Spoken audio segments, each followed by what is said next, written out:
ఈ వీడియోని స్కిప్ చేయకుండా పూర్తిగా చూడు భయ్య, ఐ రిక్వెస్ట్. మనం నిద్ర లేచినప్పటి నుంచి కానీ లేదా రాత్రి నిద్ర పడుకునే వరకు మన మైండ్లో ఎక్కువ రన్ అయ్యేది డబ్బు డబ్బు డబ్బు.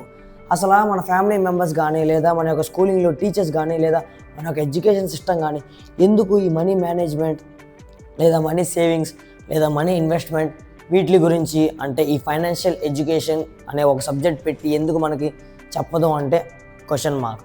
నువ్వు కష్టపడి చదివి ఒక మంత్లీ ₹1,00,000 వచ్చే జాబ్ సంపాదించుకొని అప్పుడు ఆ మనీ అనేది ఎలా పడితే అలా వాడేసి ఫ్యూచర్ గురించి ఆలోచించకుండా అప్పుడు నీకు ఫ్యూచర్లో ఏదైనా ఇబ్బంది వచ్చినప్పుడు నువ్వు వెనక్కి చూసుకుంటే ఏది సంపాదించకుండా అప్పుడు నువ్వు ఈ లోన్ అని ఆ లోన్ అని తీసి ఆ లోన్లు కడుతూ బతికేసి అప్పుడు నువ్వు రిలైజ్ అవుతావు, అరే మనం ఇన్వెస్ట్మెంట్ చేసి ఉంటే బాగుండేది లేదా సేవింగ్ చేసి ఉంటే బాగుండేది అని చెప్పి.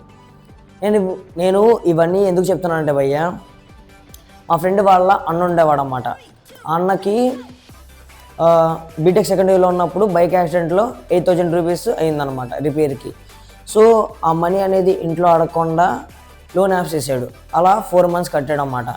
ఆ తర్వాత 5th monthకి వచ్చేసరికి ప్రతి నెల ఏం కడతామని చెప్పి బెట్టింగ్లో వేయడం స్టార్ట్ చేశాడు. అలా బీటెక్ సెకండ్ ఇయర్లో స్టార్ట్ చేసిన అన్న బీటెక్ 4th yearకి వచ్చేసరికి ఆ అన్నకి 6 lakhs అప్పు అయిపోయింది అనమాట. సో ఆ 6 lakhs అనేది ఇంట్లో వాళ్ళకి చెప్పేశాడు మేనేజ్ చేయలేక. సో వాళ్ళ ఇంట్లో వాళ్ళు కూడా అర్థం చేసుకొని సర్లే అని చెప్పి క్లియర్ చేశారు ఈ లోన్ పెట్టి, సంథింగ్ లోన్ పెట్టి. ఆ అన్న కూడా రిలైజ్ అయ్యి ఉద్యోగం చేస్తూ ఆ లోన్ క్లియర్ చేసేసి అండ్ మంచిగా ఇప్పుడు ప్రెసెంట్ సెటిల్ అయ్యడం అన్నమాట. ఈ ఇన్వెస్ట్మెంట్ చేయడం లేదా మ్యూచువల్ ఫండ్స్లో ఇన్వెస్ట్ చేయడం, FDలు చేయడం కానీ చేశాడనమాట. ఇప్పుడు మనం పాజిటివ్ చూసాం, ఇప్పుడు నెగిటివ్ మాట్లాడతాం అన్నమాట. మా కాలేజ్లో ఒక బ్రో ఉన్నాడు. ఆ బ్రో 500తో స్టార్ట్ చేశాడు బెట్టింగ్. 1 yearలోనే 80,000 దాకా అప్పులు చేశాడనమాట. ఫిజికల్గా మెంటల్గా ఆ బ్రో మేనేజ్ చేయలేక సూసైడ్ చేసి చనిపోయాడు అన్నమాట.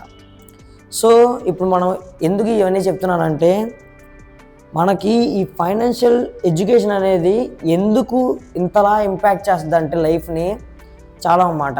ఎక్స్పెషల్లీ ఎంత తక్కువ ఏజ్లోనే వీటి గురించి మనం నేర్చుకుంటే బెటర్ అన్నమాట.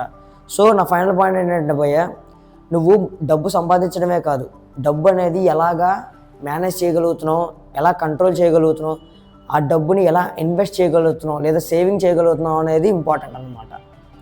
సో అంతే మావాస్ ఈరోజు కంటెంట్. మరికొన్ని వీడియోస్ కోసం మన పేజ్ని ఫాలో చేసేయండి. So see in the next video. Bye. 3, 2, 1